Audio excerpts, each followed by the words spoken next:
Bangalore Uber ഓടാൻ Wagon R മാത്രമേ ഉള്ളൂ എന്ന് ഒരുപാട് പേര് ചോദിക്കുന്നുണ്ട്. സ്വിഫ്റ്റ്, എർട്ടിഗ ഇതൊന്നും ഇല്ലേന്ന് ചോദിക്കുന്നുണ്ട്. ഈ വണ്ടികളെല്ലാം ഉണ്ട്. ഓരോന്നിന്റെ വാടക റെന്റ് ആയിരിക്കില്ല വേറൊരു വണ്ടിക്ക്. ഏറ്റവും റെന്റ് കുറവെന്ന് പറഞ്ഞാൽ എക്സ്പ്രസ് ഒക്കെയാണ്. അത് കഴിഞ്ഞ് കഴിഞ്ഞാൽ പിന്നെ ഈ വരുന്ന വാഗനാറിനാണ്. അപ്പോൾ സ്വിഫ്റ്റിനൊക്കെ കൂടുതലാണ്, എർട്ടിഗയ്ക്കും കൂടുതലാണ്. അതുപോലെ തന്നെ ഡൗൺ പേയ്മെന്റ്, ഫസ്റ്റ് ഒരു ഡിപ്പോസിറ്റ് നമുക്ക് ഇവിടെ കെട്ടേണ്ടി വരും. നമുക്ക് ജോയിൻ ചെയ്യാൻ നേരത്ത് വേണ്ടതെന്ന് പറഞ്ഞാൽ Aadhaar card, PAN card, licence, പിന്നെ ഒരു ബാങ്ക് പാസ്ബുക്കിന്റെ കോപ്പി. ഇത്രയും സാധനങ്ങളാണ് നമുക്കിവിടെ മെയിനായിട്ട് വേണ്ടത്.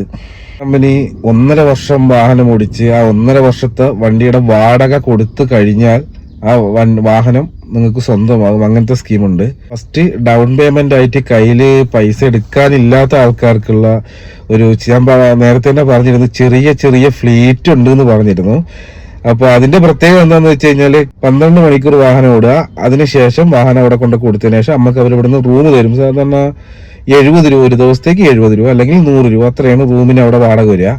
12 മണിക്കൂർ നേരത്തേക്ക് വാഹനം അവർ തരുന്നതിന് അവർക്ക് ഇത്ര രൂപ ഒരു ഫിക്സ്ഡ് പൈസ ഒന്നും ഉണ്ടാവും. ഉദാഹരണം പറയുകയാണെങ്കിൽ 400, 300 അത്രയൊക്കെ ഉണ്ടാവുള്ളൂ ഒരു ദിവസത്തേക്ക്, 12 മണിക്കൂർ നേരത്തേക്ക് കേട്ടോ.